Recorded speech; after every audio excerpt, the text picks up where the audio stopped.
So today we will start the bar bending schedule. So bar bending schedule क्या है? Bar bending schedule actually bar bending schedule help us to calculate the quantities which is gonna be indulged in the steel work. Steel की calculation में steel की quantity calculation में बार bending schedule हमारी help करता है। कैसे हेल्प करता है? इसको समझने के लिए पहले एक बेसिक पे चलते हैं ना। हमारी आदत है हम पहले बेसिक पढ़ेंगे फिर देखेंगे आगे की चीजें। बेसिक्स क्या है बेटा?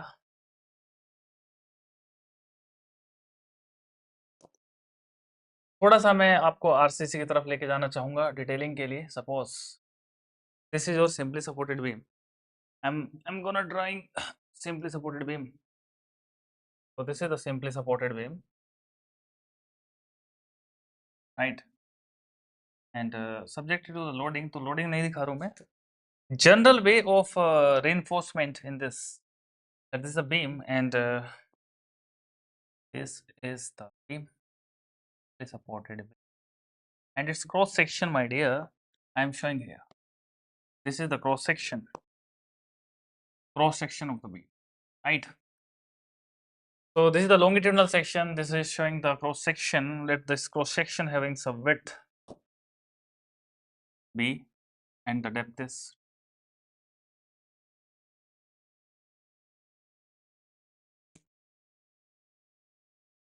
b and t.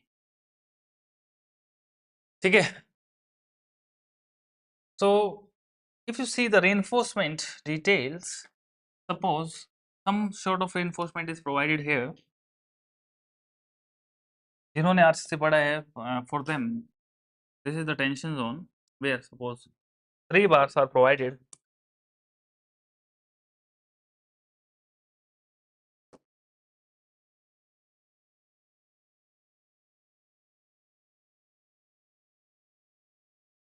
Three bars are provided. Suppose I am not designing here, I am just taking one example. If 3 bars of 20 mm diameter suppose is providing here, 3 bars of 20 mm diameter is provided as a tensile steel,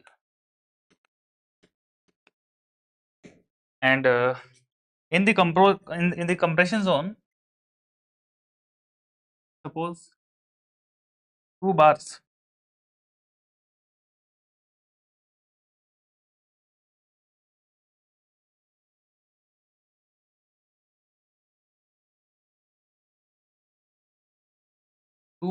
of say 12 mm as a hanger bar.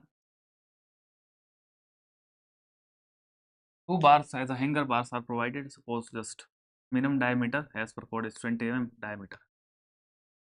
Yeah. And obviously some sort of shear reinforcement in terms of vertical stirrups is to be provided. So these are provided by the different class, suppose like this.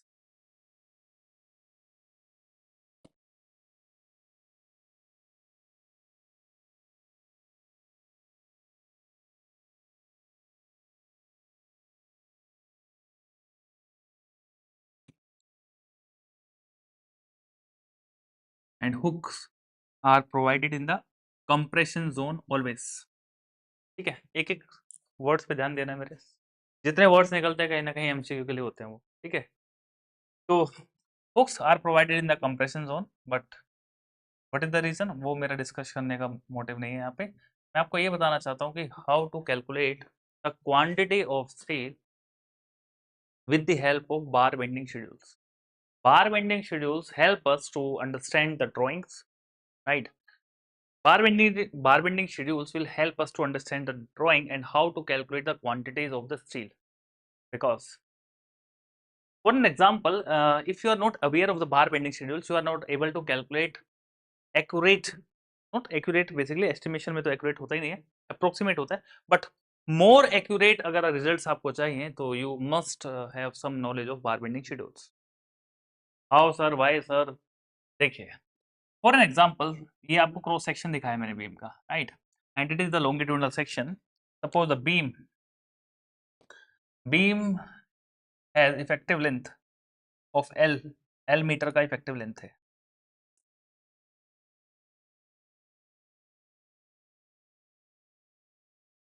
तो these reinforcement is provided like this. ये तो cross section दिखाई दे रहा है आपको, but longitudinal section में देखेंगे तो ये नीचे के जो 3 बार्स में 20 एम के कैसे दिखाई देंगे आपको,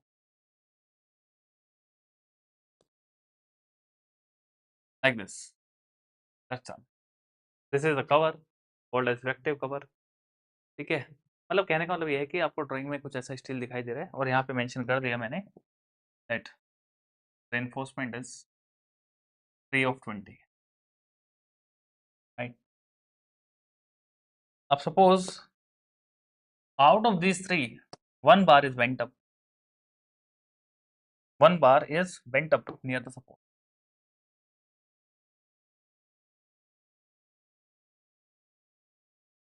like this.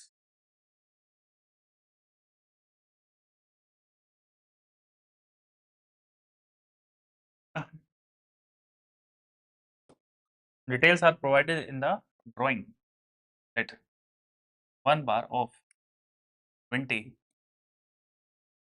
provided here as a bent up bar and जो टॉप पे 2 बार आपने दिए है ना एज अ हैंगर बार, वो भी हैं साथ साथ, don't forget them,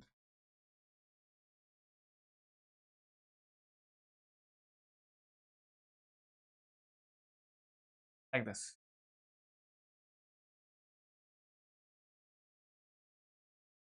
2 bars of 12 hash या 5 जो भी मतलब नोटेशन आप करो, इन जनरल तो 5 होता है।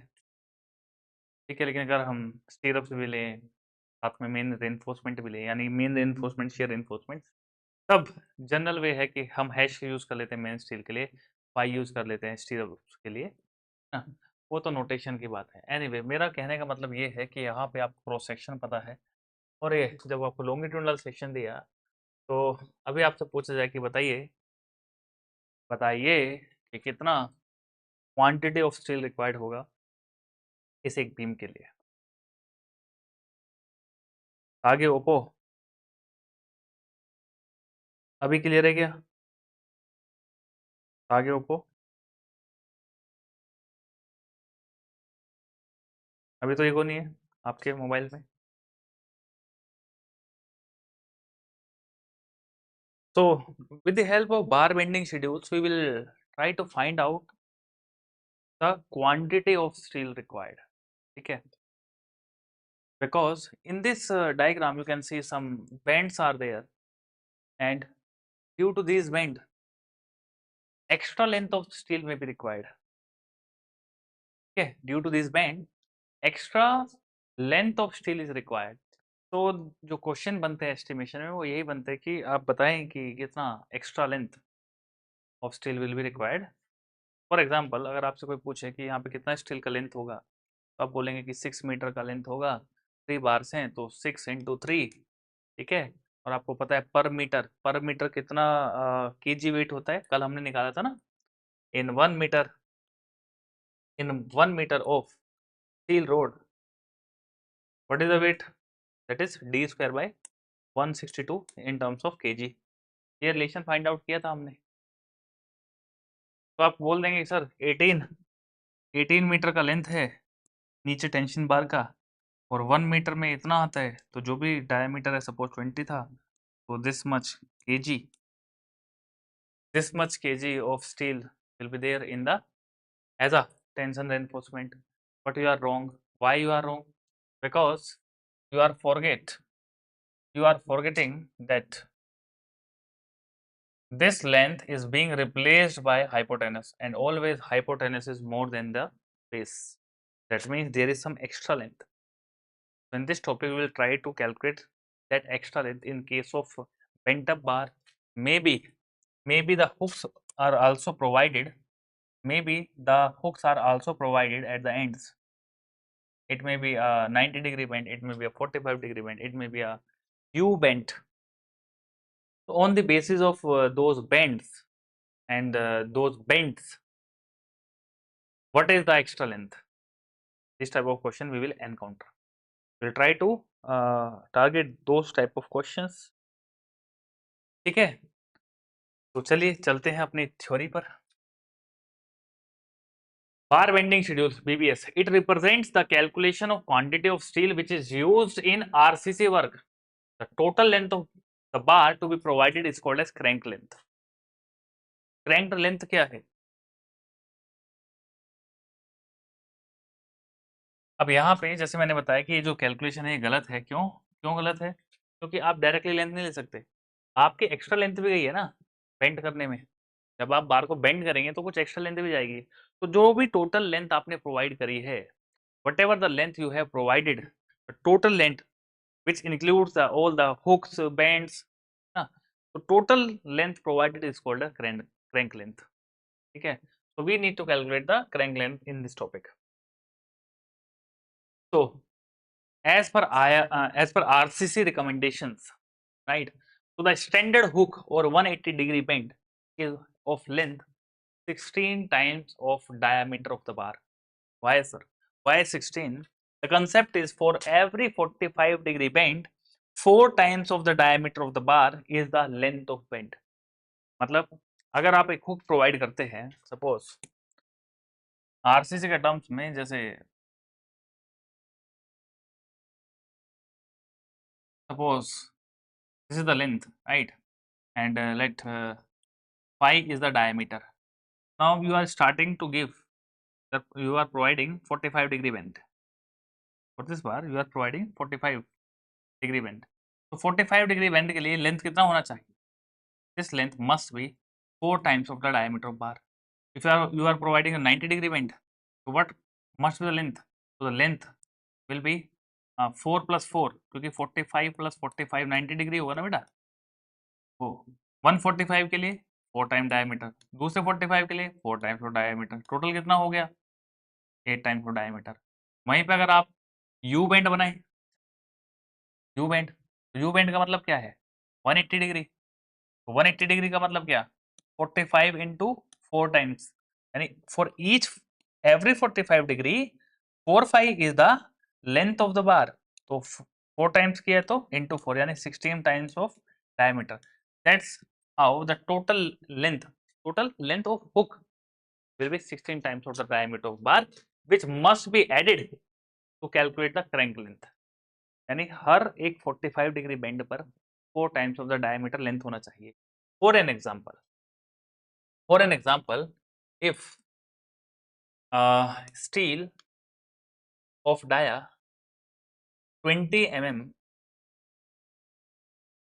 is provided with 90-degree bend, what is the length required? What is the length of hook जो आप 90 डिग्री का दे रहे हैं? तो लेंथ क्या हो जाएगा? 90 डिग्री के लिए 8 टाइम्स ऑफ डायमीटर, क्योंकि एवरी 45 पे 4 diameter, 4 times of diameter of bar must be the length. तो इट इज 85, तो यानी कि 8 इंटू 20 यानी कि 160 mm।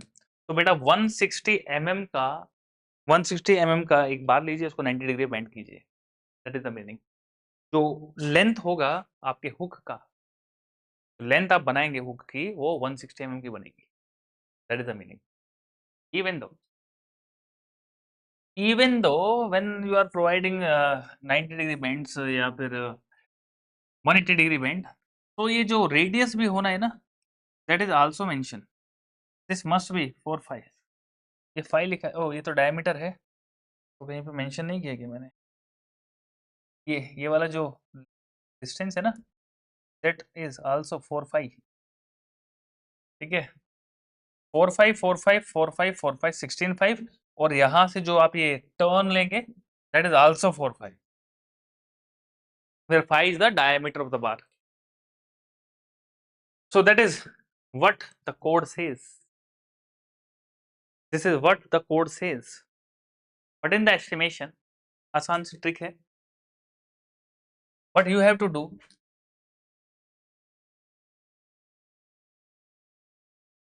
suppose this is the straight length of the bar L, and उसके बाद आपने ends पर hooks provide करे, U bend दिया है आपने, so for U bend, what is the extra length? So extra length is actually 9 times of diameter of bar, 9 5 हो जाएगा। How? यहां से लेके और यहां तक ये है 5 टाइम्स ऑफ डायमीटर और ये रहेगा आपका 4 टाइम्स ऑफ डायमीटर। तो 5 और प्लस 4 9 हो जाएगा। सर ये 9 कहाँ से आया? तो 9 बेसिकली हम डेरिवेशन के थ्रू जाएं तो ये वाला लेंथ लेते हैं, उसमें फिर 50% का ऐड लगाते हैं तब आता है। लेकिन डेरिवेशन बिल्कुल इंपॉर्टेंट नहीं है माय डियर, इसलिए मैं दे नहीं रहा। मैं आपको उतना ही पढ़ाता हूँ जितना आपका एग्जाम के लिए ज़रूरी है। तो यहाँ पर आपको क्या याद रखना है कि स्ट्रेट लेंथ जहाँ पे खत्म होगी, हॉरिजॉन्टल बार की लेंथ जहाँ खत्म होगी, जहाँ से स्टार्ट होगा, तो ये जो टर्निंग है it will be taken as 5 times of diameter of R and this will be 4 5। Total कितना? एक हुक बोलने से कितना लेंगे डायरेक्टली? तो एक हुक बोलने से, एक 1 यू बेंड बोलने से 9 times of diameter of bar we will take. ठीक है, तो इसका मतलब अगर इसकी मुझे क्रैंक लेंथ निकालनी पड़े, टोटल लेंथ को ही क्रैंक लेंथ बोल रहे बेटा, तो कैसे निकलेगा? Crank length is equal to यहां से यहां तक कितना है? एल है सर, प्लस ये कितना हो गया बेटा? ये 9 हो गया, 5 प्लस 4 9 5, और इधर से भी 9 5, तो टोटल कितना हो गया? L plus 18 5, L plus 18 5। This is the explanation here. यहाँ पे कोई डाउट है तो जल्दी से बोलिए, अदरवाइज ओके बोलेंगे, नेक्स्ट करेंगे क्विक।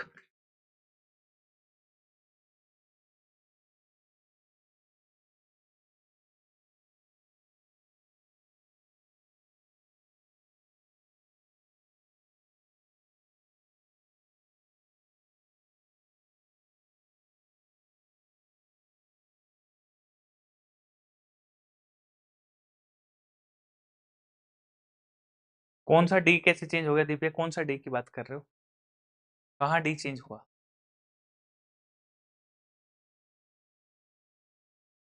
अगर आप 8 5 को कंपेयर कर रहे हैं कि यहाँ पर 8 5 था और ये फिर 5 और प्लस 9 हो गया, ये 5 कैसे हो गया? ये 8 होना चाहिए, right? So I am saying that in the estimation what you have to take during the estimating the quantities of steel, what length you have to take, and यहाँ पे क्या है? what is the code says, what is the standard for you bend? Okay 5 and 4 ना, मैं आपको ये बोल रहा हूँ कि जो 5 है that is calculated, that is actually calculated by taking the turning radius, right? कितना टर्न होगा along with some increment like 50% of the additional length is provided। तो उन सब में नहीं जाना है। आई ऑलरेडी एक्सप्लेन्ड यू कि I am not explaining that how the 5 time diameter is coming. You have to directly remember this thing for estimation।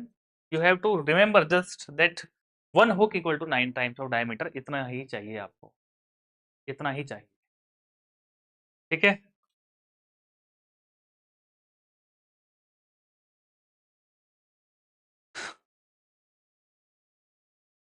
तो next, on the basis of that information, on the basis of that information, let us try to find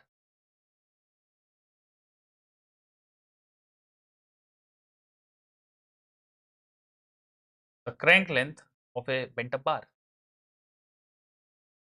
the crank length of a bent up bar।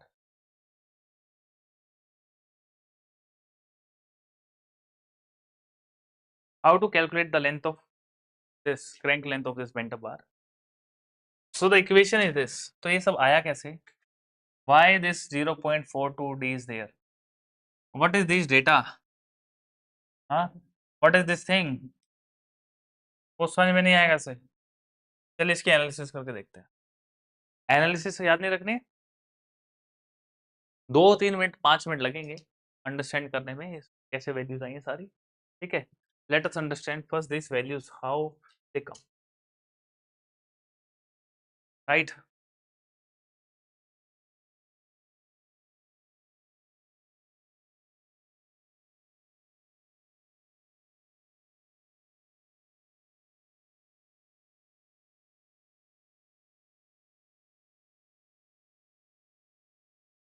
इसके लिए separate drawing बनाते हैं।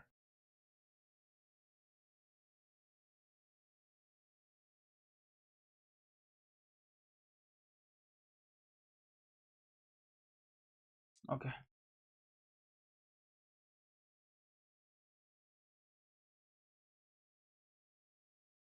This is the straight line then the bar is bent up.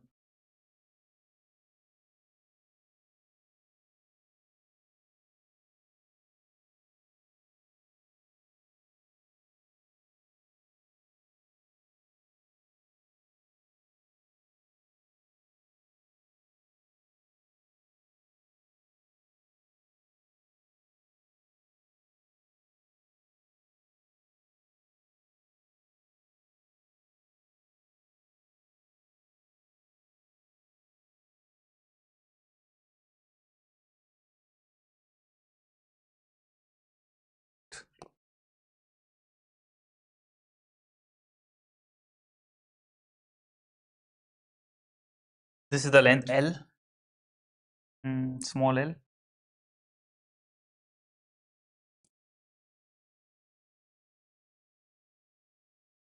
Now in this we are interested to find out what is the extra length. Total length कितनी है? L. गलत, L नहीं है। क्यों नहीं है वो समझिए, क्यों L नहीं है वो समझिए।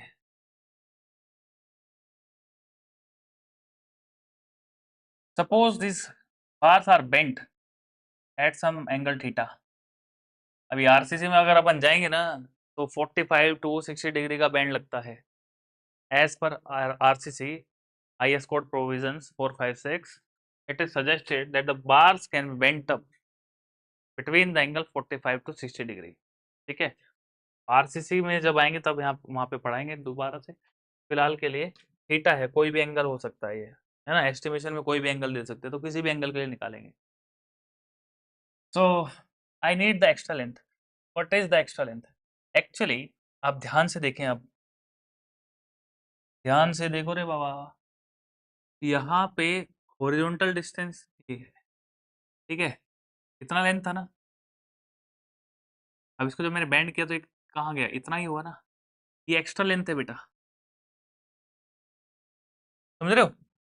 ये एक्स्ट्रा हो गया। फिर से देखो, फिर से देखेंगे, आप इसको दूसरी तरीके से समझ सकते हैं। जैसे इसके ऊपर ओवरलैपिंग कर दिया मैंने येलो लाइन, अब इसी को आप बेस पे लेके आओ, तो ऊपर वाली लाइन के बराबर तो ये वाली लाइन थी ही, लेकिन ये वाला पार्ट एक्स्ट्रा दिखाई दे रहा है जो एडिशनल लेंथ लग गया क्योंकि मैंने बेंड किया है। तो this is the extra length, this is the extra length I need to find out. कितना एक्स्ट्रा है ये, उतना ही एक्स्ट्रा उधर भी होगा।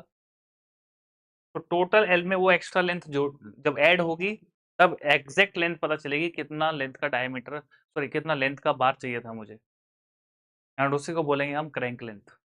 ठीक है, तो ये जो एक्स्ट्रा वाला पोर्शन है ना, ये निकालना है हमें।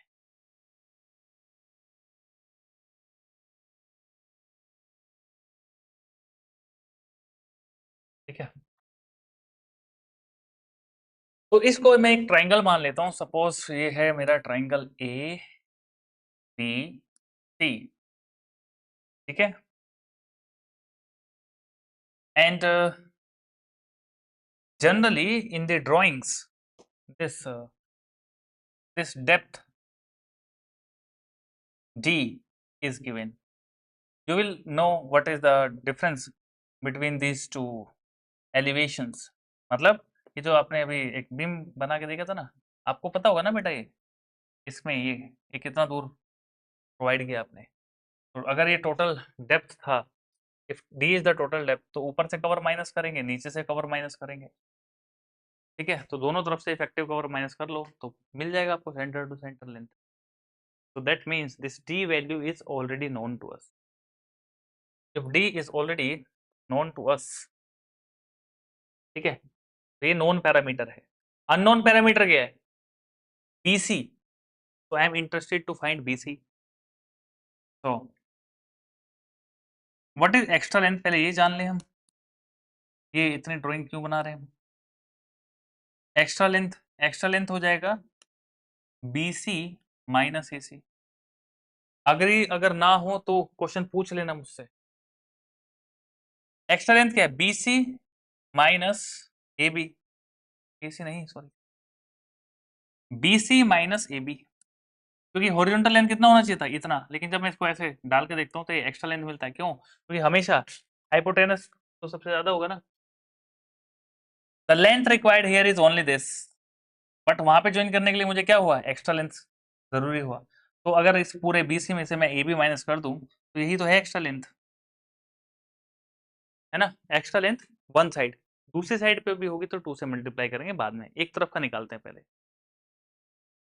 तो the extra length is BC minus AB।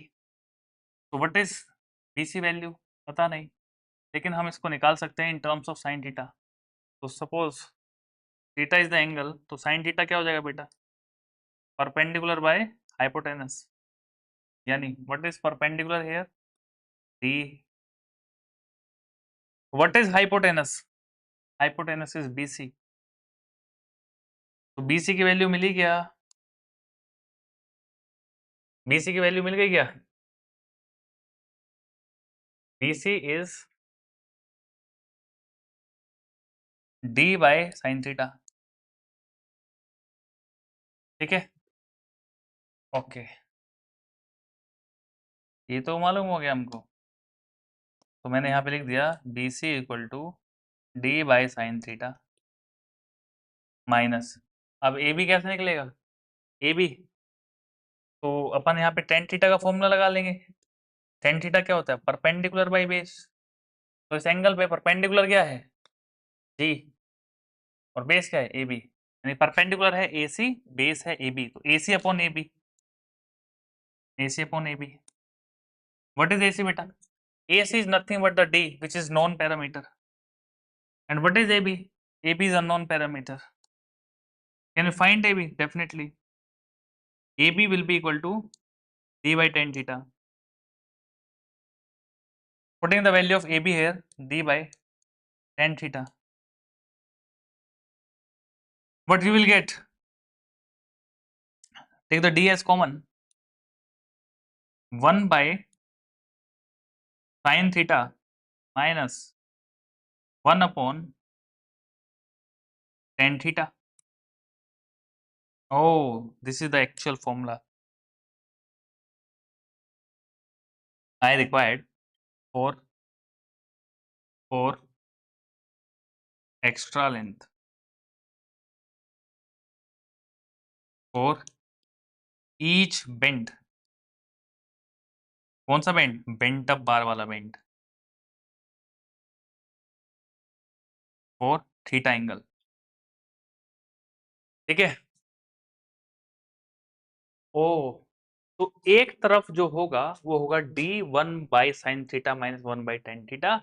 तो इफ, अब इस रिलेशन के बेसिस पे कुछ डिफरेंट एंगल्स पे एक्स्ट्रा लेंथ निकालने की कोशिश कर,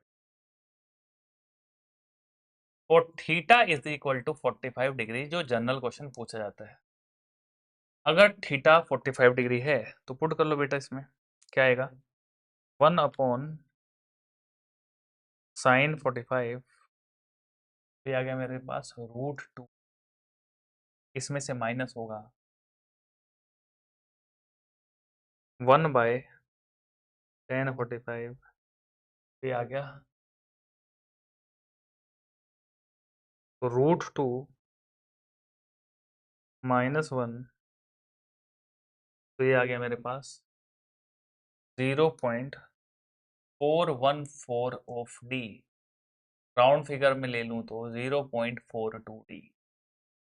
अच्छा, अगर एंगल 45 डिग्री हुआ तो एक्स्ट्रा लेंथ जो होगा वो 0.42 टाइम्स, यानी 42% of the distance between the to reinforcement top and bottom, D का 0.42 टाइम्स, इतना एक्स्ट्रा लेंथ होगा। अच्छा सर, तो इसका मतलब एक्स्ट्रा लेंथ यहाँ पे लगेगी कितनी, 0.42 डी, और एक्स्ट्रा लेंथ लगेगी यहाँ पे कितनी, 0.42 डी। तो क्रैंक लेंथ बता सकते हो क्या, अगर थीटा 45 है तो for theta is equal to 45 degree, crank length यानी टोटल प्रोवाइडेड लेंथ एक्चुअल में कितना हुआ, एल। इसमें क्या हुआ, एक्स्ट्रा लेंथ जुड़ेगी, एक इधर से और एक इस साइड से, एक्स्ट्रा लेंथ कितना, 0.42 डी प्लस 0.42 डी।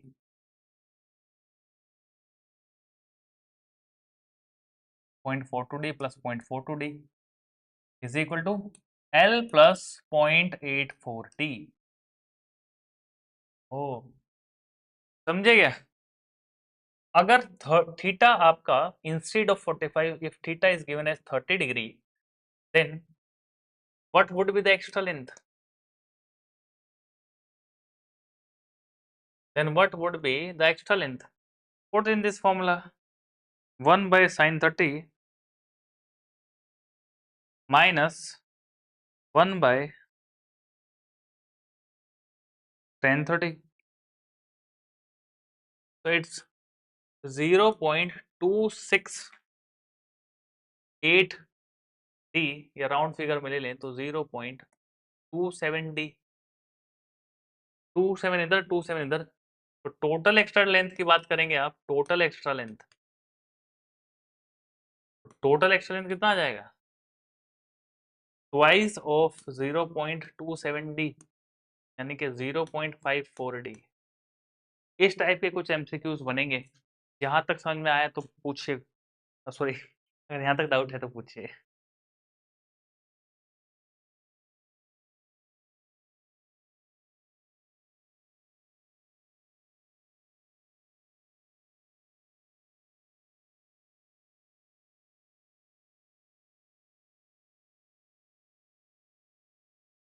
ठीक है, जिस भी एंगल के लिए चाहिए एंगल की वैल्यू डालिए और अपने आंसर को पाइए। क्लियर क्लियर क्लियर, ठीक। तो चले क्या नोट्स पे? क्या कहते हैं हमारे नोट्स? ये बोलते हैं कि 30 के लिए 0.27 अभी निकाला ना, 30 डिग्री के लिए 0.27, 45 के लिए 0.42, 60 के लिए वैसे ही 0.58। तो ऐसे ही जिस भी एंगल के लिए निकाल सकते हो।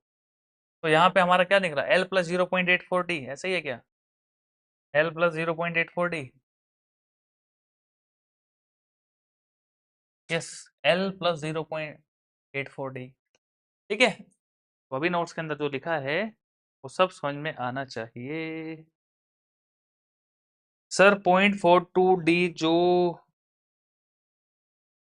निकाला है, फॉर्मूला है ना 0.42 जो निकालने का फॉर्मूला है ना? हाँ फॉर्मूला तो है ना कोर्स की। फॉर्मूला क्या, यही तो फॉर्मूला है ना, this is the formula to calculate extra length. तो थीटा की जो भी वैल्यू डालोगे तो उतना टाइम्स में आ जाएगा। तो यहाँ पे थीटा अगर आप 45 डालोगे तो ये 0.42 आएगा, डी ऑलरेडी था तो डी से मल्टीप्लाई है। व्हाट इज दैट फॉर इस okay, what that we C?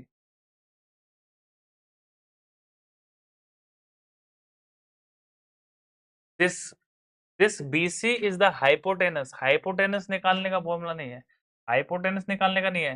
Hypotenuse में से जब आप ये बेस माइनस करेंगे तो बेस के बाद ये जो बचेगा यही तो एक्स्ट्रा लेंथ है। ठीक है, ये फॉर्मूला है एक्स्ट्रा लेंथ निकालने का। BC कैसे निकलेगा? That is d by sine theta. Okay,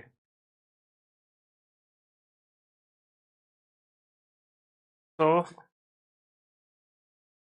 I think this is clear. Now you guys tell me, find the crank length for given figure। Crank length निकालना है फिगर के लिए। Crank length का मतलब क्या? Total length. तो ये जो L है ना इसमें ऐड होगा क्या? Extra length. तो बताइए ये वैल्यू L का यहाँ पे कितना होगा और इस केस में कितना होगा? 2 क्वेश्चंस अभी के डिस्कशन के बेसिस पे find out.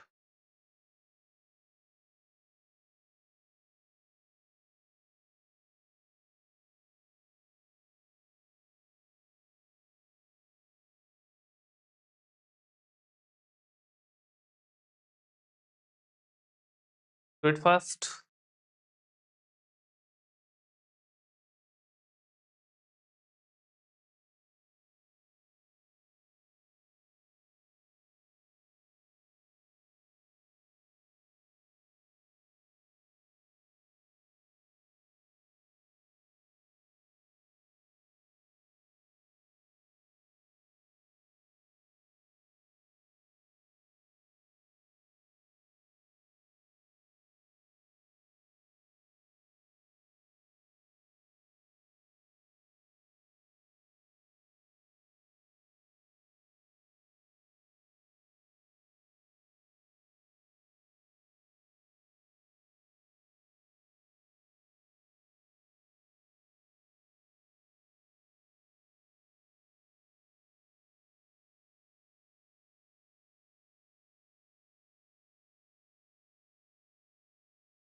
data. If phi is the diameter, angle is always taken as 45. Dipi and Anchal. If the theta is not given in such question, if theta is not given in such questions, you have always take theta as 45 degree. And phi is the diameter. तो कोरिसोकी का answer है L plus 0.40 plus 0.40 plus 16D कैसे होगा भाई? It's 18D. बाकी सब सही है कोरिसोकी आपका answer.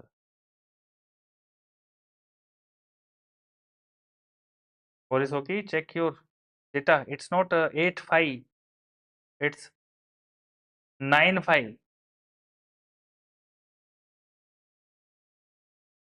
So for first time doing. देखिए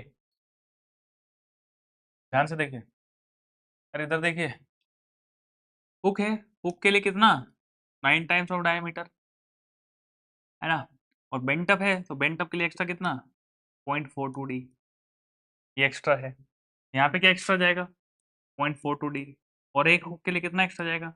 9.5. ठीक है. तो what is the crank length? The crank length is the total length provided, that is small L plus extra length.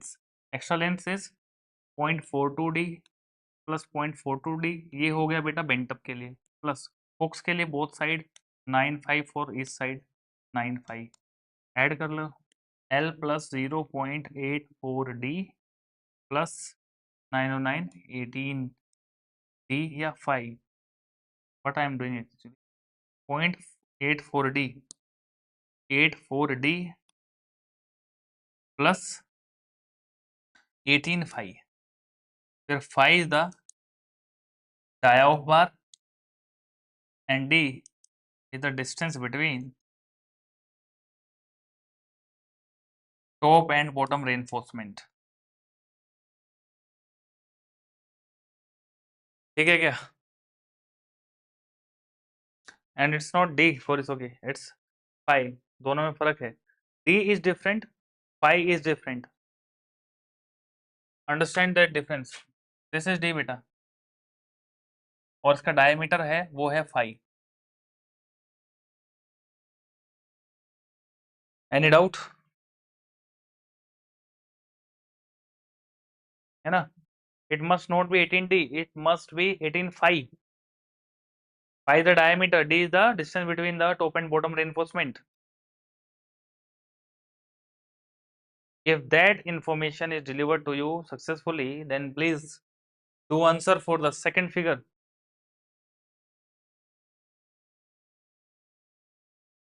For the second, give me the answer.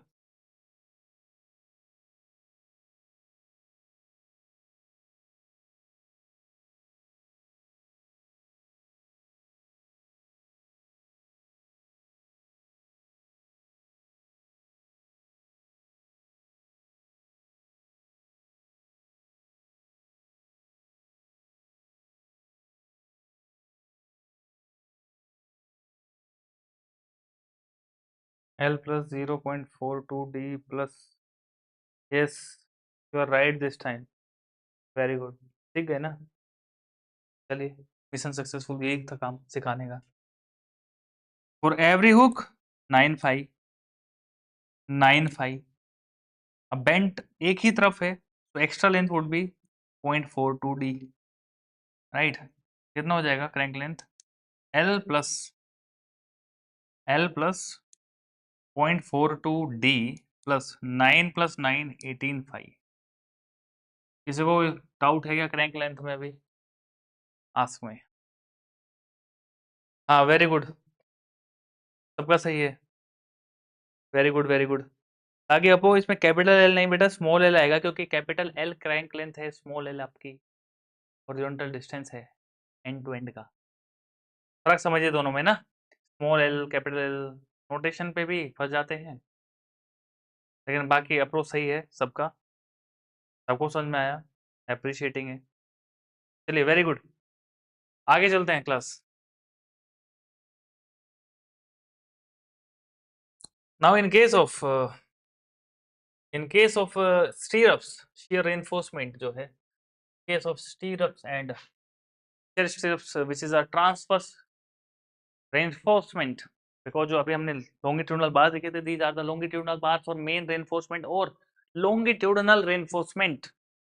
But इसके अलावा जो हमने main reinforcement दिया basically वो होता है flexure के लिए, बट आई थिंक ये एस्टिमेशन है, इधर उधर नहीं जाएंगे। Transverse reinforcement which is provided to resist the shear basically और diagonal tension near the supports. तो अगर ऐसा है प्लान में आपको स्टीरअप्स वगैरह दिए हैं तो उसका रेनफोर्समेंट कैसे कैलकुलेट क्वांटिटी को करेंगे? तो suppose this is the diagram. यहाँ पे क्या देखना है आपको, क्या एक्स्ट्रा से समझना है? सिर्फ आपको ये समझना है कि ये तो आप लेंथ निकाल लेंगे ना, this plus this plus this plus this, कोई इशू नहीं है। एक्स्ट्रा क्या? एक्स्ट्रा लगेगा ये वाला लेंथ, ये जो हुक्स हैं, ये जो स्टीरअप, ये जो मेन रेनफोर्समेंट है यहाँ से स्टीरअप्स आया ऐसे टाई करेंगे, तो ये जो हुक्स बना रहे हैं हम 135 डिग्री पे, ठीक है, ये हुक्स की जो लेंथ है वो कितनी होती है? 12 टाइम्स ऑफ डायमीटर। तो 12 इधर है सॉरी 12 टाइम्स डायमीटर लेंथ इधर है, फिर इधर भी तो 12 टाइम डायमीटर होगा, तो बोथ साइड का लेंगे 12 प्लस 12, यानी कि टोटल कितना हो जाएगा? 24 times of diameter bar extra से लगेगा, है ना? तो अगर हम यहाँ पे कैलकुलेट करें, तो if this is A and this is B, तो A plus A plus A plus B plus B, B plus B plus और क्या ऐड होगा? ये एक्स्ट्रा लेंथ ये भी तो ऐड होगी हुक्स के लिए, कितनी होती है? 2 है, it's twice, so for one it's 12 times of diameter of bar, so is equal to 2a plus 2b plus 2 into 12, 24 times of diameter of bar. Take the 2 common, you will get a plus b plus 24 times of diameter of bar. अगर a equal to b है, मान लो अगर ऐसा case आया, तो उस case में क्या हो जाएगा? It's 4a plus 24 5, because a ही b है, ठीक है? That is written here. Any doubt ask मी?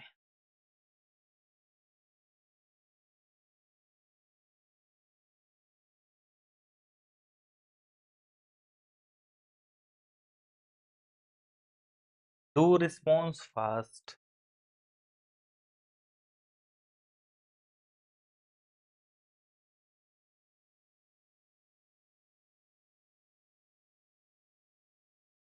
अगर क्लियर है, in the case all the information is delivered to you and you are getting the information, please do solve this question.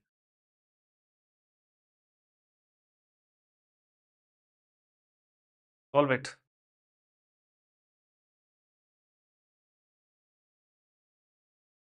कोरिसोगी, कोरिसोगी पूछने क्या निकाले formula है?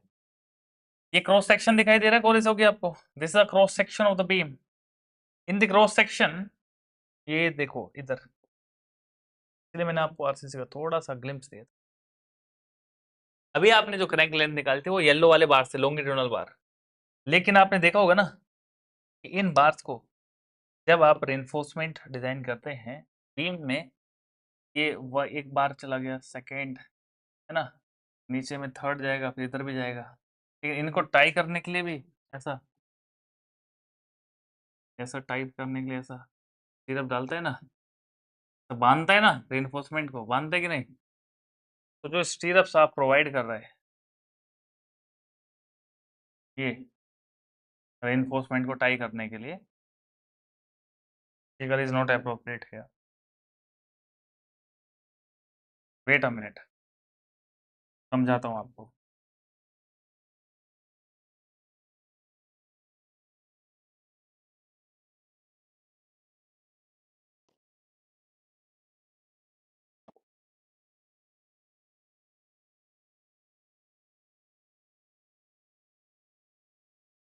ऐसे रेनफोर्समेंट को बांधता है कि नहीं?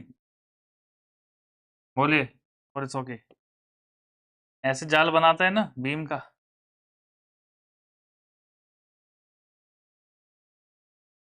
ऐसा, उसके ऊपर फिर ये फॉर्म वर्क डालता है और फिर बाद में कंक्रीटिंग करता है। हाँ, like this is the beam, बीच में रेनफोर्समेंट है, तो ये टॉप रेनफोर्समेंट, ये बॉटम रेनफोर्समेंट, और उनको बांधते हो ना आप, तो बांधने वाला है स्टीरअप्स, तो ये बांधने वाला ये है स्टीरअप्स, इसी को शेयर रेनफोर्समेंट बोल रहे हैं हम। This is shear reinforcement.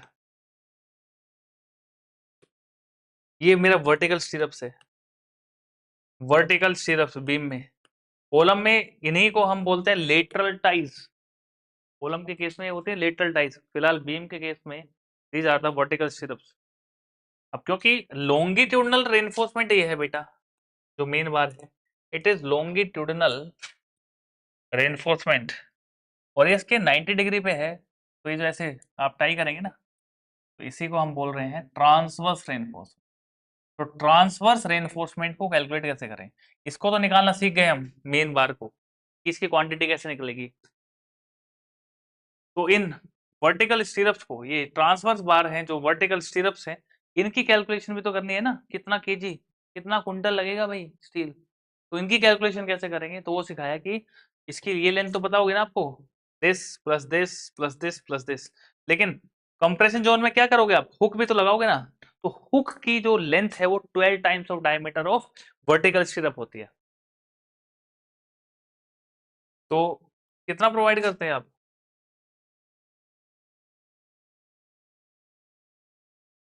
एक हुक इधर मारेंगे एक इधर मारेंगे, तो 12 टाइम डायमीटर इधर, है ना, एक ये लेंथ है एक ये लेंथ है, तो one length equal to 12 times of diameter of vertical stirrup, ये डायमीटर हाई, वर्टिकल स्टीरअप का डायमीटर, समझे क्या अभी। तो इस क्वांटिटी को निकालने का फॉर्मूला है कि ए plus B plus A plus B, और क्या ऐड करें, ये भी ऐड करो, this plus this. Any doubt, clear हुआ क्या कोर्स की, tell me fast.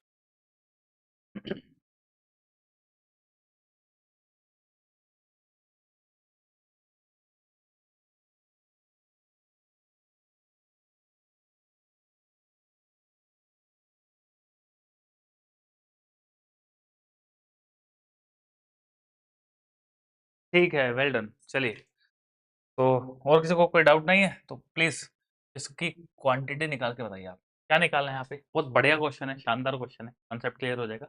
A beam contain 4 bars of 20 mm diameter along tension side, नीचे की तरफ दिए बॉटम में tension side, provided with 45 degree bend, तो एंगल बता दिया जी इसने 45 डिग्री का, तो resist here the anchorage standard hooks are provided along both side hook भी है, तो हुक लगा दी मैंने। Calculate quantity of steel, quantity बतानी कितना केजी, कितना केजी ऑफ स्टील लगेगा, quantity of steel if the length of beam is 5 metre, तो लेंथ बता दिया मैंने बीम का 5 मीटर का है, and effective depth is 450, effective depth लिया है 450, तो डी का वैल्यू हो गया 0.45 एक्चुअली, मतलब अगर मैं प्रिसाइज जाऊँ ना, अगर मैं प्रिसाइसली कैलकुलेट करूँ, तो ये 450 से भी ऊपर का कवर माइनस करना चाहिए मुझे, पर इतना एस्टिमेशन में चलता है, इतनी बारीकी से कैलकुलेशन नहीं होती है ना। तो this effective depth depth will be taken as the distance between the two reinforcement, top and bottom, तो जो डी है ना उसको ही हम मान लेंगे 0.45 मीटर का। ठीक है, तो हिंट दे दिया, डू इट फास्ट, नहीं करेंगे आप तो मैं करूंगा, एक काम करता हूँ मैं ही कर लूँ क्या, टाइम बचेगा ना, 2 मिनट का टाइम देता हूँ, आप कोशिश करें, क्योंकि आपकी कोशिश करना जरूरी है ना, मैं तो कर ही दूंगा लास्ट में। चलिए, तो मैं लगाता हूँ ये 3 मिनट्स टाइम, डू इट।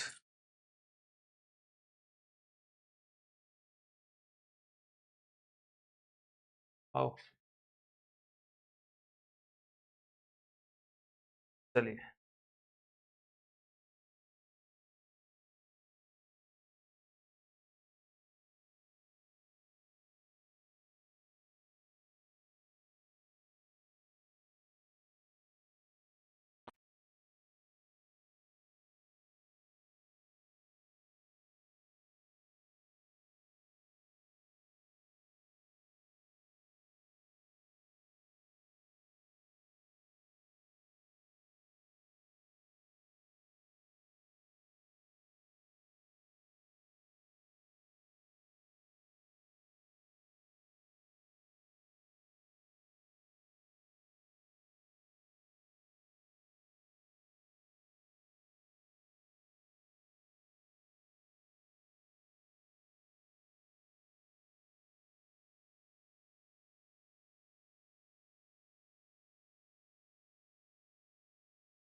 340 आ गया, 340 kg गलत है कुछ।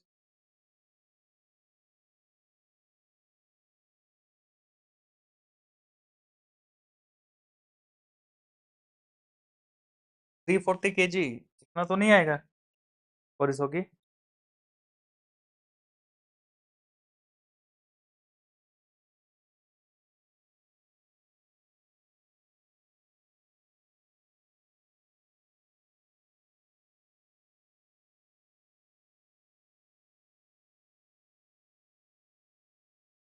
Anybody else?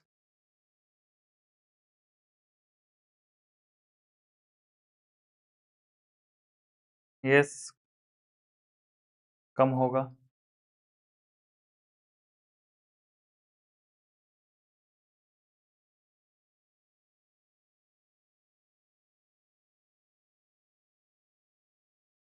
चलो टाइम अप। चलिए देखते हैं कि कितना मुश्किल क्वेश्चन है कि आप लोगों ने किया नहीं इसको 3 मिनट्स में भी। कैलकुलेट ओ,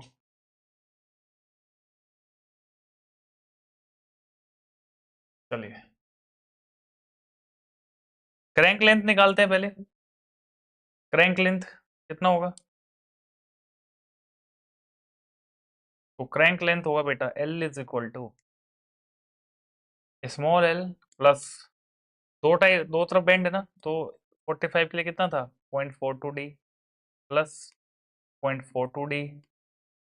अच्छा ये बेंड हो गया, बोथ साइड हुक भी लगेंगे, तो 495 plus 95 is equal to L plus 0.84D plus 18.5 is equal to that is 5 metre plus 0.4 of D बताया मैंने कितना 0.45 metre plus 18 times of diameter. तो बार का डायमीटर कितना दिया है? बार का डायमीटर 20 mm दिया है, तो 20 mm है ना, तो मीटर में कन्वर्ट करेंगे। क्या समझे?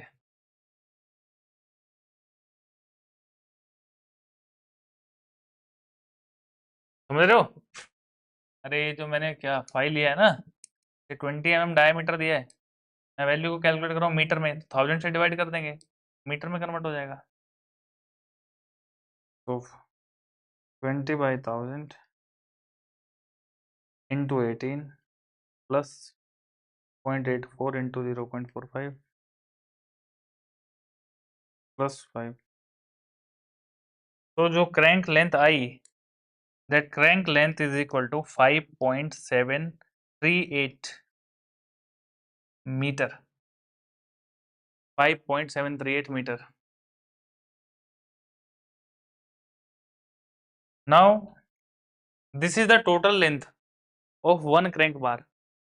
अब क्वांटिटी कैसे निकलेगी बेटा स्टील की, देखो ध्यान से। Quantity of steel is equal to per metre कितना होता है केजी, d²/162 हो गया 1 मीटर के लिए। कितना मीटर लेंथ है? तो लेंथ तो कौन सा लेंथ, क्रैंक लेंथ लिखो। हाँ क्रैंक लेंथ, तो ये तो 1 बार के लिए हुआ। ऐसे कितने बार्स हैं? 4 बार्स हैं टेंशन जोन में, तो इंटू नंबर ऑफ बार। तो ये फॉर्मूला बना दिया मैंने आपके लिए, हर जगह एप्लीकेबल होगा भैया।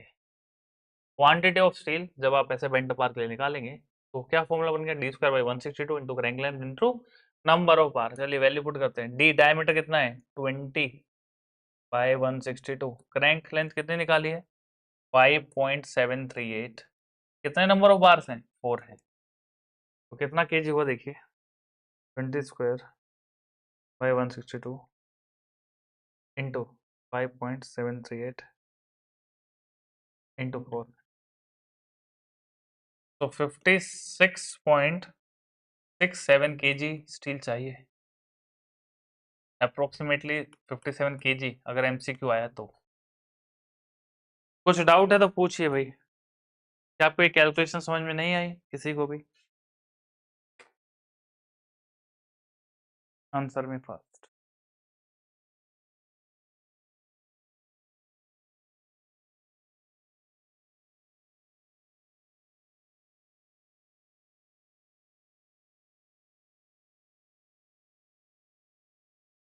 ठीक है, बाकी लोग क्या सो रहे हैं क्या? हम्म। Divya answer, all clear. ठीक है, ठीक है। वही थोड़ा पता चले ना आप लोगों को समझ में भी आ रहा है क्या?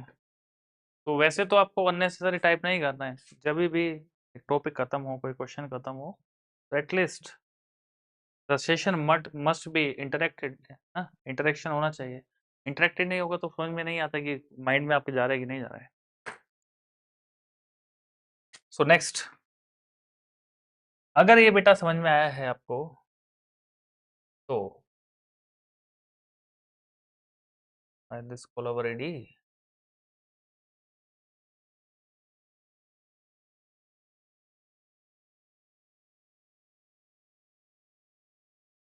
Do this question, do this two question, और दोनों क्वेश्चन में 4 मिनट से ज्यादा का टाइम, 4 तो ज्यादा दे रहा हूं मैं, 3 मिनट्स दोनों क्वेश्चन के लिए,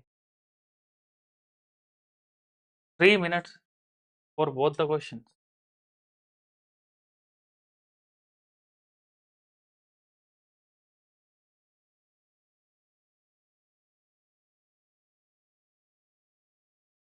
वैसे जो क्वेश्चन है ना, ये 40 सेकेंड्स के हैं, कैलकुलेशन के साथ पढ़कर, कैलकुलेट करके 40 सेकेंड बस, 80 सेकेंड में होना चाहिए कायदे में तो।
अरे बाप रे, ये क्या निकाल दिया आप लोगों ने?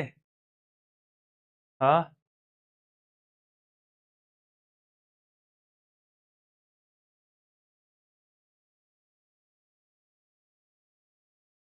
ये आप क्या बता रहे हो कोरिस हो कि 3858 इज समथिंग, या क्या केजी में निकाला है क्या ये? इतना केजी लगा दोगे आप? कोशिश होगी आपका डेसिमल में फर्क है, वैल्यूज लगभग सेम है। देखिए, calculate the quantity of steel bar used in reinforcement having diameter.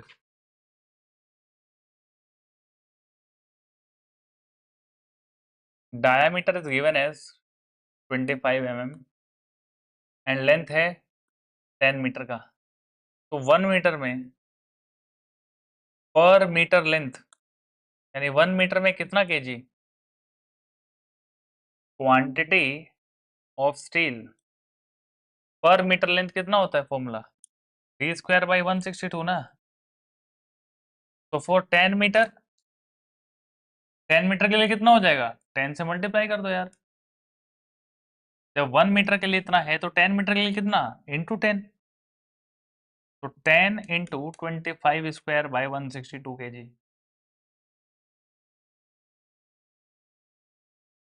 Oh shit, sorry, mute था ना। I will explain again. In this diameter is given as 25 mm and length is given as for 10 meter. You know, for every meter, for 1 meter length of steel, for 1 meter length of steel, quantity of steel in kg is equal to d square by 162। ये पता था आपको? तो जब 1 metre के लिए इतना है तो 10 मीटर के लिए कितना होगा बताइए? for 10 मीटर तो 10 से मल्टीप्लाई कर लेंगे ना। 10 into D square by 162 is equal to 10 into diameter कितना? 25 का स्क्वायर बाई 162। इतना केजी आएगा बेटा डायरेक्टली। तो 10 into 25 square by 162 that is 38.58 kg। That would be answer. बताइए, कोई डाउट है क्या इसमें? बताइए, कोई डाउट है क्या?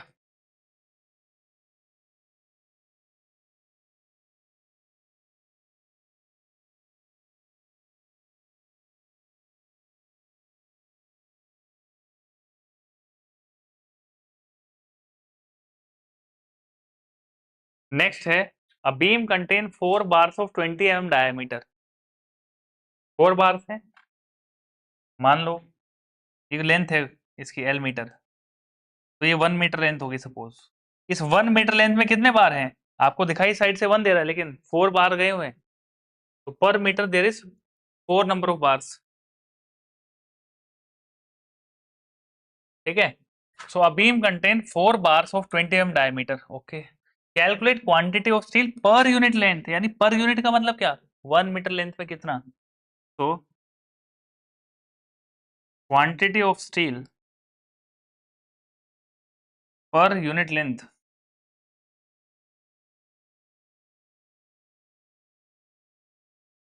Will be equal to D square by 162। कब? जब एक बार होता है। अभी कितने बार है वहां पे? 4 into 4 is equal to 20 square by 162 into 4 is equal to कितना?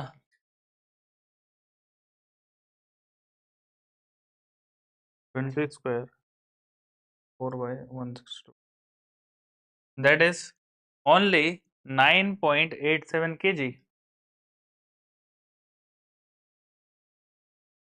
बताओ, ये इजी एमसीक्यूज नहीं होंगे क्या? ऐसे क्वेश्चन पूछे जाते हैं एसएससी जेई लेवल के भी, बताओ। ठीक है, चलिए आगे चलते हैं।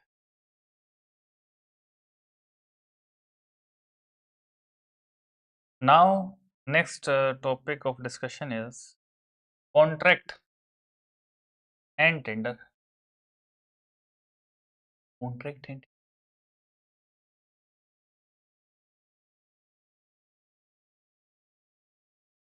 so what is a contract और a टेंडर? इसको बहुत सिंपल तरीके से शुरुआत करते हैं समझने की। सपोज करो कि मुझे अपने घर का मुझे एक अपना घर बनाना है, एक बिल्डिंग बनानी है सपोज मुझे, और बिल्डिंग जो है वो 25 स्टोरी बिल्डिंग है, बड़ा प्रोजेक्ट है, से 3-4 टावर्स एक एरिया में मुझे बनाने हैं, एक मल्टीप्लेक्स बिल्डिंग बनाना चाहता हूँ मैं। तो जब कंस्ट्रक्शन स्टार्ट करेंगे तो आप किस तरीके से आपको अपने घर में जब काम कराना होता है, तो कोई भी आप लेबर लेके आता है तो पहले क्या करते हैं, उससे नेगोशिएट करते हैं ना, एक से नहीं 4 लोगों से बात करता है, आप कितने में करके देगा, आप कितने में कर देगा। Then we will give the work to the person who will do the work in the minimum amount, कम पैसे में कम वेजेस में काम करे उसी को काम दिया जाता है।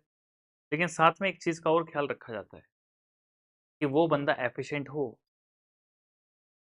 Normal day to day life में भी आप देखिए कि अगर आप अपने घर पे कोई इलेक्ट्रिशियन बुलाते हैं तो आप उस इलेक्ट्रिशियन को बुलाना पसंद करेंगे जिसका काम ज़्यादा बेटर है।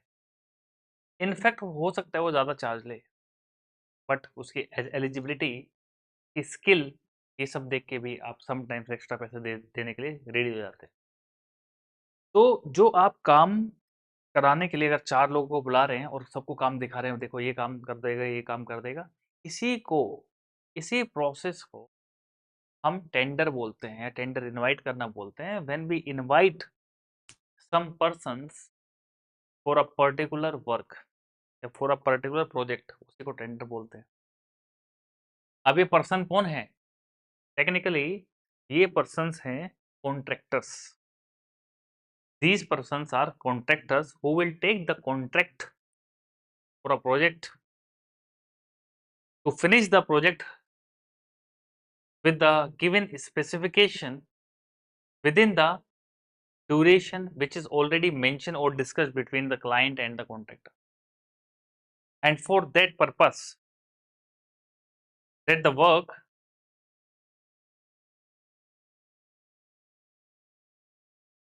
no issue, Divya. So, what was I talking?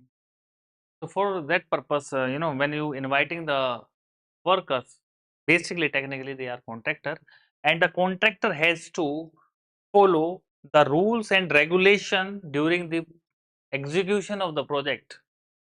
So some details must be mentioned in a paper, who is that paper must be legally valid in front of bench of court. That is called as contract.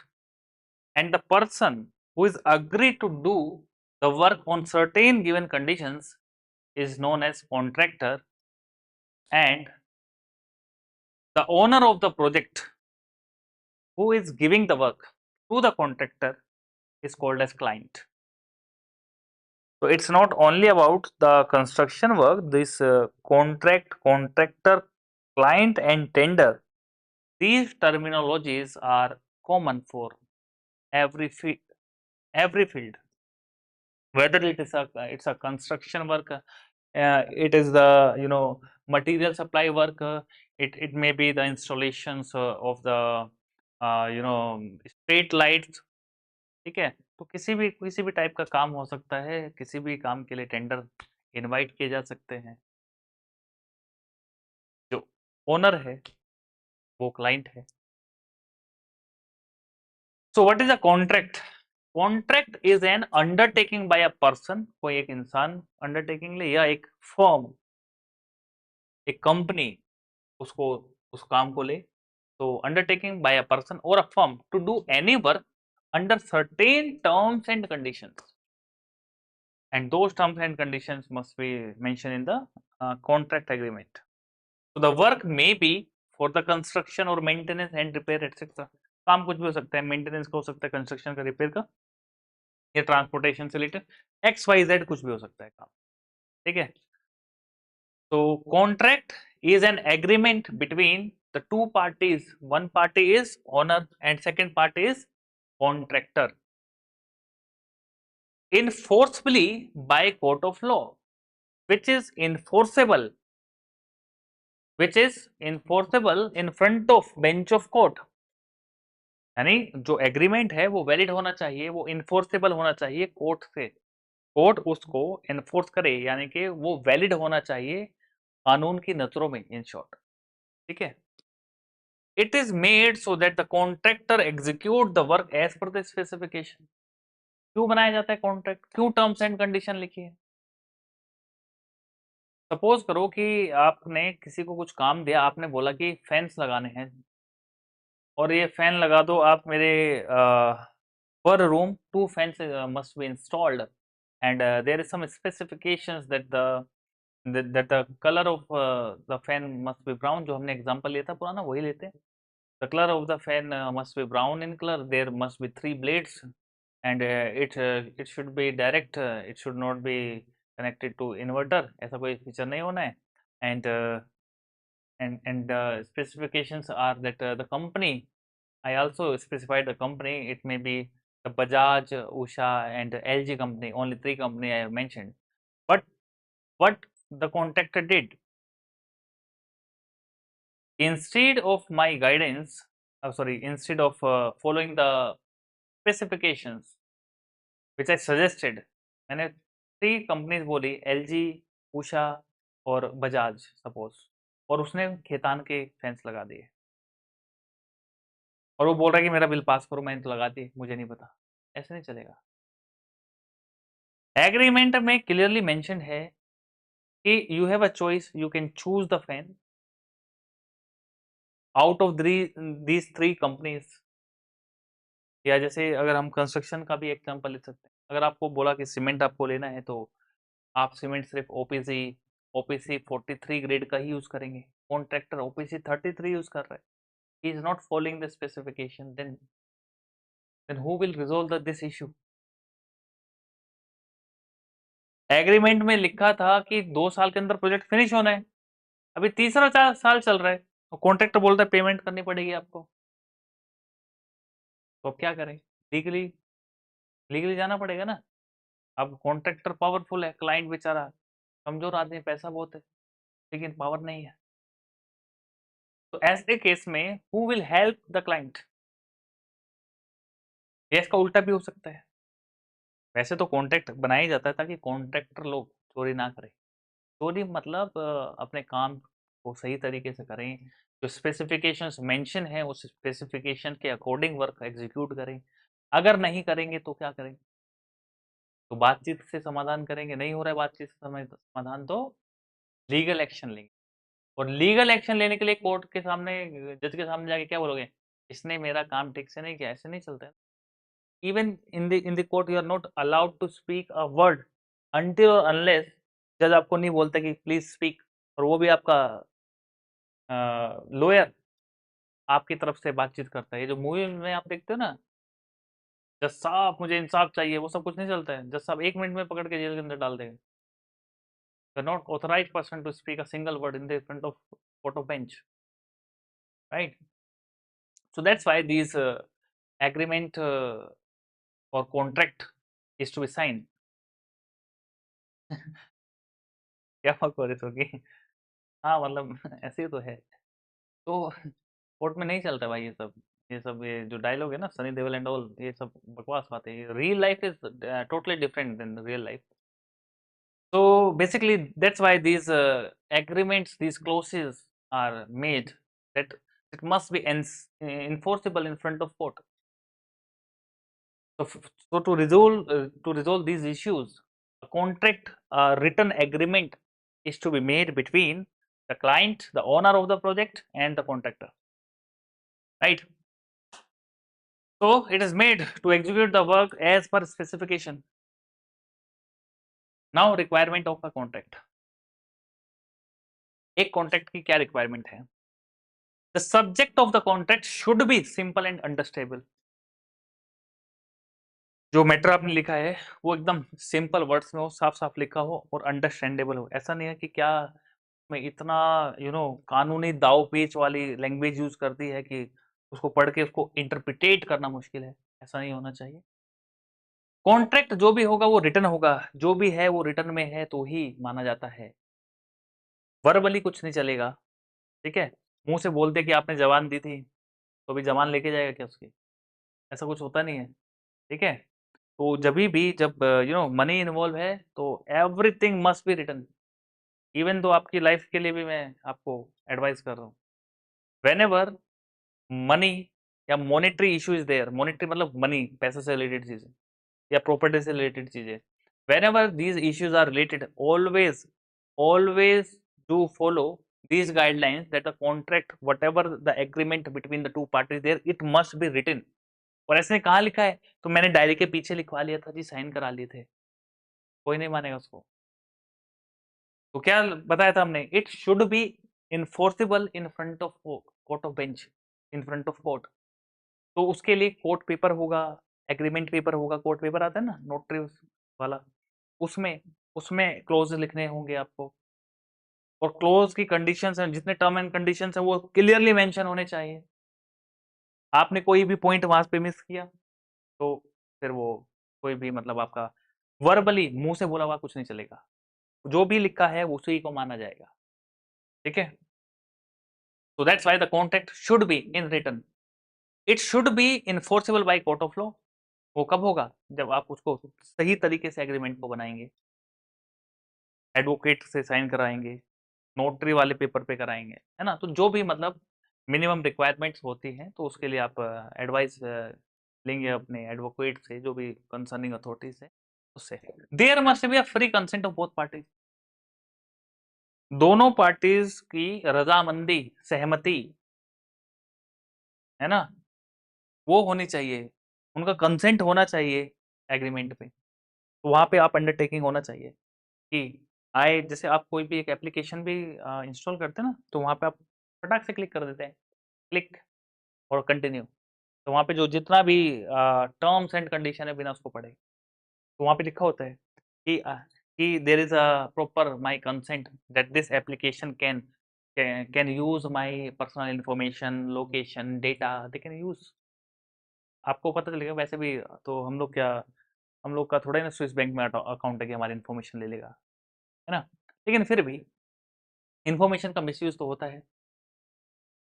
तो वहाँ पे वो applications वाले लोग, वो legally बहुत expert है ना, तो वो टर्म्स एंड कंडीशन पे साइन करा लेते हैं। तो आपकी सारी, आपका कंसेंट ले लिया उन्होंने, कंसेंट। तो दोनों पार्टी का कंसेंट होना चाहिए, क्लाइंट का और कॉन्ट्रैक्ट का, दोनों का अंडरटेकिंग होना चाहिए कि हाँ, उनकी सहमति से, उनके कंसेंट से ही ये एग्रीमेंट साइन हो रहा है, कोई जोर जबरदस्ती नहीं है।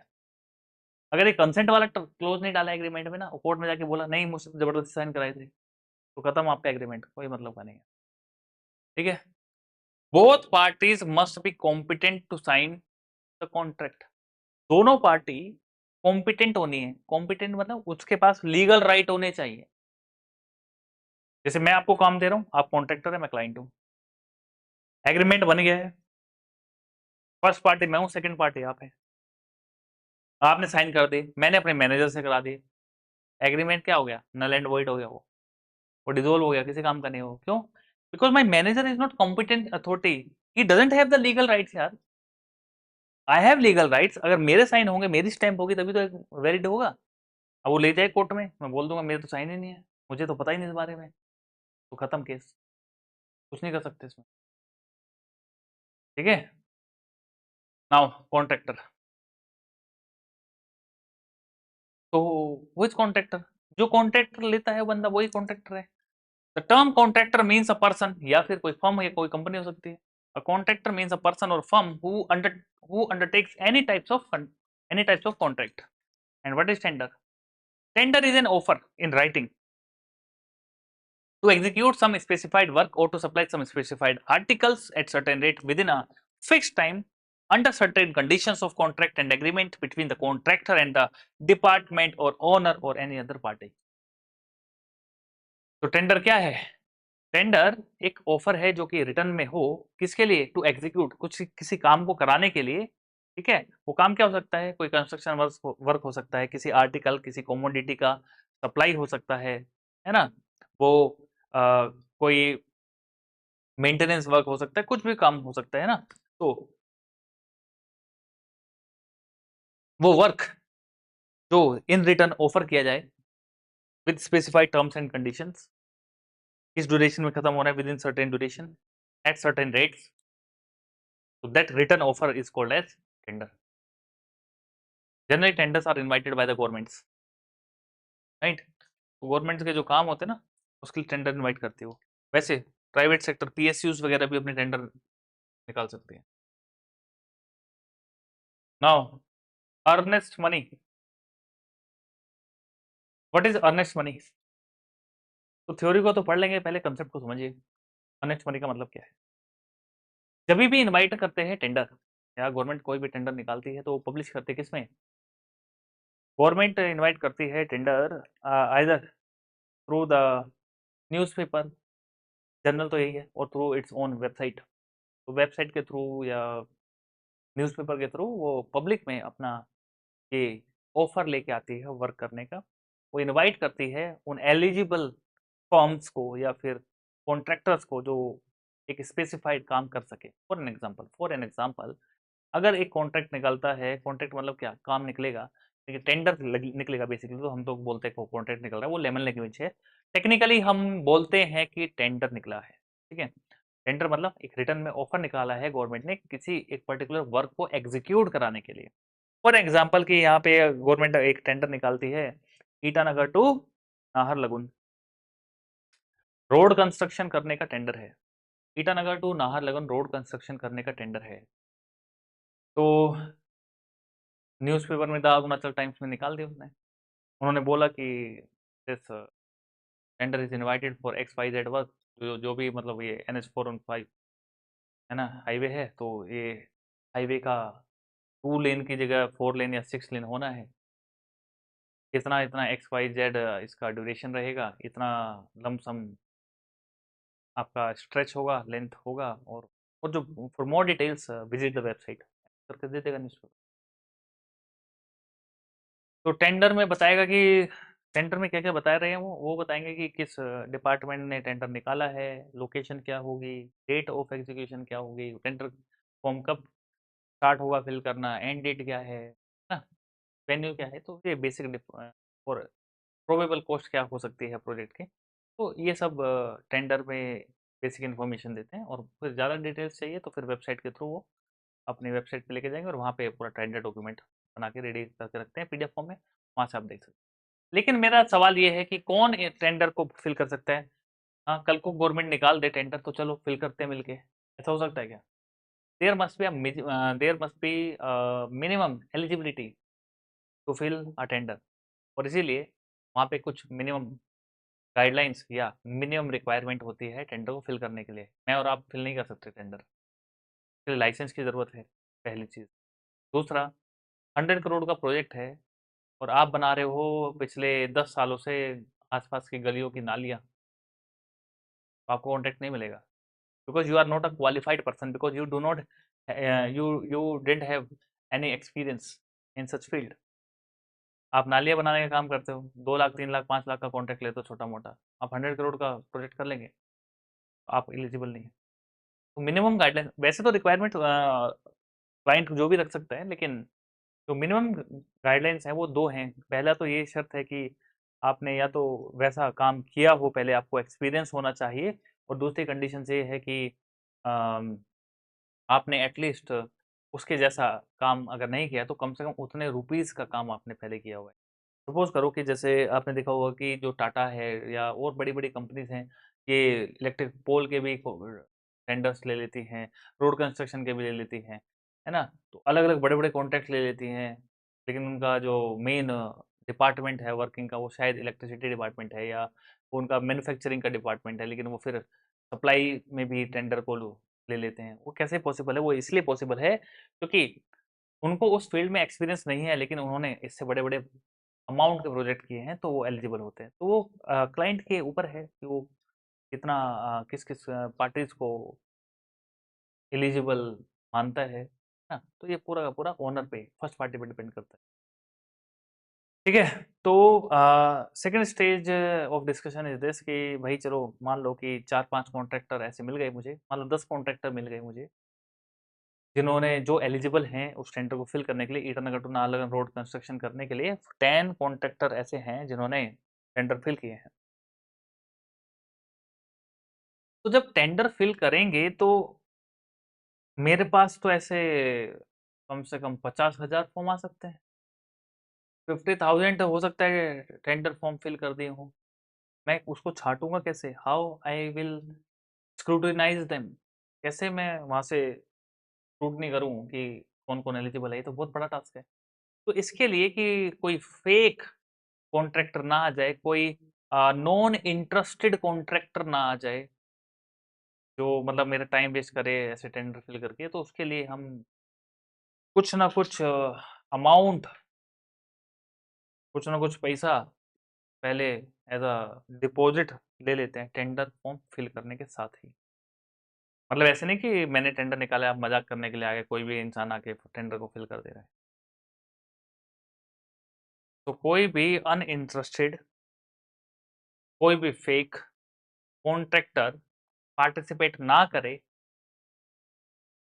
नॉन सीरियस कॉन्ट्रैक्टर पार्टिसिपेट ना करे, इसके लिए some amount of the total project cost, जो कि probable project cost, is to be submitted beforehand of submission, मतलब सब not beforehand actually, during the submission of the tender. जब contractor अपना टेंडर फॉर्म फिल करता है उसी के साथ कुछ अमाउंट उसको पे करना होता है as a token of trust कि वो नॉन सीरियस कॉन्ट्रैक्टर नहीं है। तो अगर 100 करोड़ का प्रोजेक्ट है तो near about 2% of 100 crore, that is 2 crore rupees, the firm और that person has to deposit with the tender form to ensure the client as a token of trust that he is a serious candidate। जो दावेदारी कर रहा है contract की वो एक serious candidate है, नॉन सीरियस कॉन्ट्रैक्टर या कोई नॉन सीरियस फर्म नहीं है। ठीक है, they are very serious about the project. इसलिए कुछ पैसा पहले ही लिया जाता है, इसी पैसे को बोलते हैं हम अर्नेस्ट मनी। तो अब बताओ, 100 करोड़ का प्रोजेक्ट लेने के लिए जाओगे, 2 crore rupees as a security, security नहीं है, ये टोकन ऑफ ट्रस्ट है। सिक्योरिटी अभी बात की बात है, अभी तो आपने फॉर्म ही फिलअप किया है, वो फॉर्म फिलअप कराने के लिए 2 करोड़ रुपए ले चाहिए मुझे। अगर आप ऐसे सोचेगा सर हम 2 करोड़ कहाँ से देगा, तो आपका कॉन्ट्रैक्टर कहाँ से बनेगा? फिर कॉन्ट्रैक्टर हैज सम पोटेंशियल। अगर वो 100 करोड़ का प्रोजेक्ट ले रहा है तो 4 5 10 20 50 करोड़ उसके अकाउंट में होने चाहिए यार। अगर नहीं है तो ही इज नॉट एलिजिबल, मत लो कर, मत फिल करो टेंडर देन, राइट? तो इनिशियल स्टेज में 2 करोड़ रुपए डिपॉजिट करा ली। अब 10 कॉन्ट्रैक्टर थे, 10 के 10 कॉन्ट्रैक्टर थे, सबसे everybody has to, whoever is submitting the tender, that firm or that person has to deposit 2 crores, 2% of the tender amount, right? जो भी एस्टिमेटेड कॉस्ट है उसका 2%, मान लो अभी समझने के लिए 2 करोड़, तो everybody has to deposit 2 crore. फिर रिजल्ट निकलेगा 1 महीने बाद, 2 महीने बाद, 3 महीने, तब तक वो सारा पैसा गवर्नमेंट के पास रहेगा। 10 लोग हैं तो 20 करोड़ आ गए, हर महीने का ब्याज जोड़ लो, खैर वो अलग बात है। तो क्या ये अब कॉन्ट्रैक्टर तो कोई एक ही होगा जिसको टेंडर मिलेगा? सबको तो मिलेगा नहीं ना। फाइनली जिसको टेंडर मिलेगा, किसको मिलेगा टेंडर? टेंडर उसी को मिलेगा जो सबसे लोएस्ट बिड लगाएगा, जो सबसे कम पैसे में काम करके देगा। ठीक है, तो बाकी नो कॉन्ट्रैक्टर का क्या होगा? कुछ नहीं, उनके पैसे वापस हो जाएंगे जो उन्होंने earnest money as a token of trust deposit किया था with the tender form. That money will be given back to the contractor. Refundable होते हो, 100% रिफंडेबल, कोई चार्ज नहीं। अब मान लो कि आप एक ऐसे लकी पर्सन थे जिसको वो टेंडर मिल गया, you are lucky contractor. Now what is the second stage? 100 crore का प्रोजेक्ट है, what is the second stage? You have two choice. अगर आप काम स्टार्ट कर रहे हैं ना, तो अभी 2 करोड़ से काम नहीं चलेगा, वो तो सिर्फ फॉर्म भरवाने का ट्रस्ट था। अभी थोड़ा सा ट्रस्ट और बढ़ाओ। क्या बढ़ाओगे ट्रस्ट? कैसे बढ़ाओगे? और पैसे दो ना मुझे।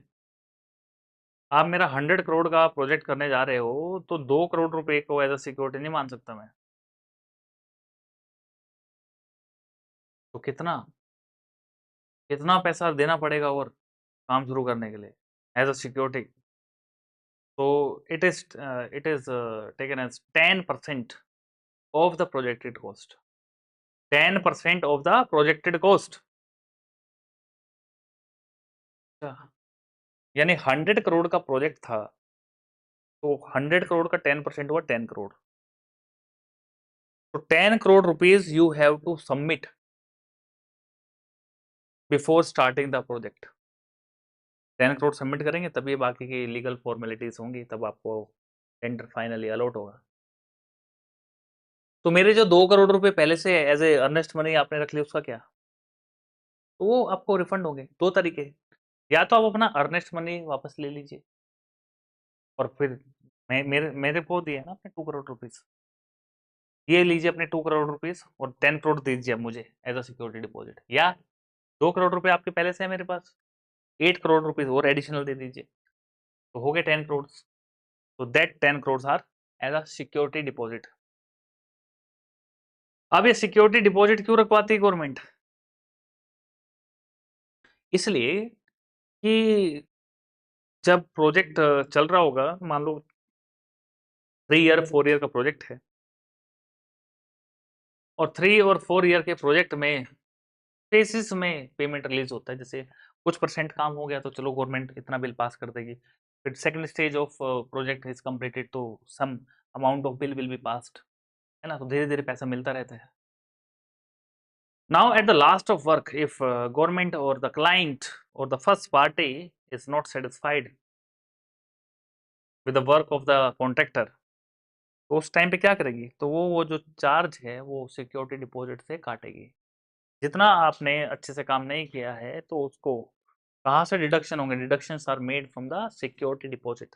इसीलिए रखा है कि आप स्पेसिफिकेशंस को फॉलो करके काम करें। आपको टाइम दिया गया था 2 साल का, 3 साल हो गया आपने काम नहीं किया, तो now the government can impose the fine. आप बोलोगे मैं दूंगा ही नहीं, तो मत दो ना, आपके 10 करोड़ पड़े ना, वहां से काट लेंगे हम। That is the meaning of security deposit, that is the objective of security deposit. लेकिन इसके अलावा होता क्या है एक्चुअली, क्यों हमारे इंडिया में ये प्रोजेक्ट्स की जो क्वालिटी है इतनी डिटोरेट होती है, क्यों इतना corruption? What is actually happening in the reality? The government deposited 10 crore rupees, और इन जनरल जो कॉन्ट्रैक्टर का प्रॉफिट होता है वो भी 10% के आसपास ही होता है। 100 करोड़ का प्रोजेक्ट है तो उसमें 10% ही कॉन्ट्रैक्टर प्रॉफिट है। और कॉन्ट्रैक्टर प्रॉफिट 10% है, यानी कि 10 करोड़ तो उसका प्रॉफिट था, उसी को गवर्नमेंट ने ऐसा डिपॉजिट रख लिया है। तो यानी कि एक्चुअली काम में कितना पैसा खर्च होना है? 90 करोड़। तो कॉन्ट्रैक्टर 90 करोड़ लगाएगा ही नहीं, वो लगाएगा 70 करोड़। 20 करोड़ बचा लेगा। क्यों बचा लेगा भाई? वो इसलिए उसको पता है अभी गवर्नमेंट भी क्या करेगी, गवर्नमेंट घुमाती है ना, ये नहीं किया वो नहीं किया, ये कमी निकाले वो कमी निकाले, क्यों? क्योंकि सूटकेस चाहिए ना नीचे से, फिर गवर्नमेंट ऑफिसर उसको फिर ऐसे दौड़ाएंगे। अब हर जगह ऐसा होता है नहीं बोल रहा हूँ, व्हाट इज इन जनरल। तो जिम्मेदार कौन है, कॉन्ट्रैक्टर की गवर्नमेंट? वेल पता नहीं, आई कांट कमेंट एनीथिंग। लेकिन आपको आइडिया लग ही गया होगा कि कॉन्ट्रैक्टर भी मजबूर है, और कॉन्ट्रैक्टर भी अच्छा नहीं है। ताली एक हाथ से बजा के दिखाओ, बज रही है क्या?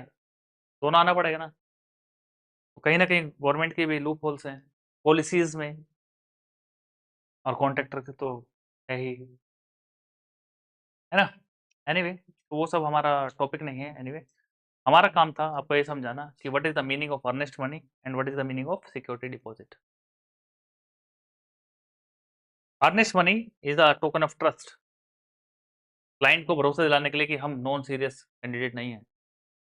तो 2% of the total project cost will be taken in the very beginning when the tender form is filled. and submitted. During the submission of the tender form, 2% of the projected cost or estimated cost is to be submitted. And once the contractor has been finalized, then that contractor has to pay 10% as a security deposit. So that why this 10%? Again, it's a security. It's a amount of token of trust that you have to follow the guidelines or the specifications. कौन सी specification? General नहीं, detailed specifications. You have to follow the detailed specifications then. If you are not following, then we will deduct your money from the security deposit at last. Bill pass कराओगे लेकिन security deposit तो है ना. That's why सब कुछ return में होगा legally tender में. समझ में आया? Earnest money and security money. Earnest money क्या है, रीड कर लेते थ्योरी को. While submitting a tender, the contractor is to deposit a certain amount, about 2% of the estimated cost, with the department as earnest money as guarantee of the tenders. हमेशा 2% होगी क्या? नहीं, very हो सकते हैं, 1.5% भी हो सकते हैं, 2.5% भी हो सकते हैं, डिपेंडिंग अपॉन द ओनर. वही है होल सोल. कॉम्पिटेंट अथॉरिटी वही है, वही डिसाइड करेगी भाई कितना उसको अर्नेस्ट मनी चाहिए. तो अगर बड़े प्रोजेक्ट होते हैं उसमें अर्नेस्ट मनी 1.5% हो सकती है, छोटे प्रोजेक्ट में 2% हो सकती है, और छोटे प्रोजेक्ट में 2.5% हो सकती है. ठीक है, तो ये वेरी कर सकते हैं. बट एमसीक्यू के लिए है 2%. ठीक है.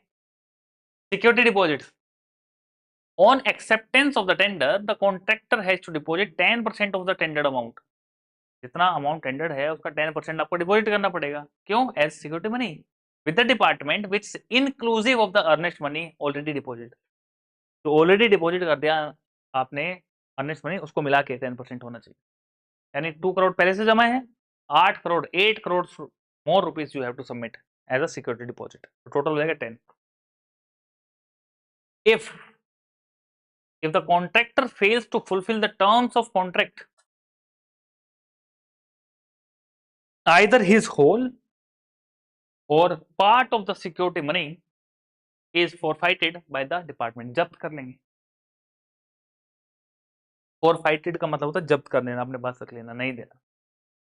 तो अगर कॉन्ट्रैक्टर फेल हुआ टर्म्स ऑफ कॉन्ट्रैक्ट को फुलफिल करने में, तो उसकी या तो पूरी या फिर आधी या जितने भी कुछ part of security deposit will be forfeited. समझे? यहां तक कोई डाउट? Now tender notice.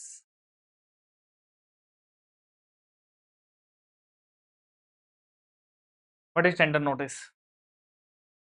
तो टेंडर फॉर वर्क और supply are invited by issuing tender notice. तो न्यूज़पेपर वगैरह में आता है वो टेंडर नोटिस बोलते हैं उसे. इन अ प्रिस्क्राइब्ड फॉर्म. तो उसमें क्या क्या मेंशन होता है? Name of the authority inviting the tender. Tender किसने इनवाइट किया है उसका नाम होगा. काम क्या है उस नेम ऑफ द वर्क होगा. लोकेशन क्या है वो बताएगा. एस्टिमेटेड कॉस्ट क्या है, कब तक काम करना है, time of completion, cost of complete set of tender forms and conditions, date time place, amount earnest money का कितना डिपॉजिट होगा, सिक्योरिटी मनी, ये सब बताएगा वो.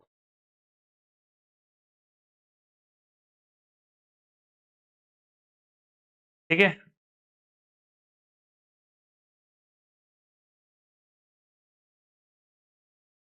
Alright. Then next topic of discussion is building estimate. So this is a new topic, building estimate. Let us do it from tomorrow. The new topic calculation वाला part है. I hope you like the lectures. If any doubt, please ask me. Comment fast. कोई भी doubt है पूरे lecture में, कोई चीज, कोई भी छोटी चीज, कोई भी संदेह, कोई डाउट, कोई दिक्कत परेशानी तकलीफ रह गई हो, ask me. Otherwise, this is done for today.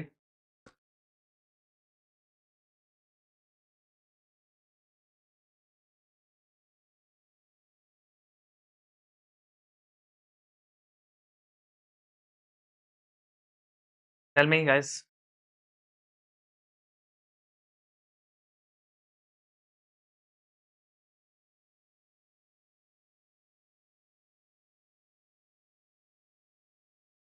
आपके कमेंट्स और मुझे जब यहाँ पे दिखाई देता है उसमें अप्रोक्सीमेटली 10-12 सेकंड का गैप रहता है। मैं जो बोल रहा हूँ आपके पास 10 सेकंड के बाद पहुँचा, आपके मैसेज भी 10 सेकंड के बाद ही आ रहे हैं, इसलिए कोई डाउट नहीं है।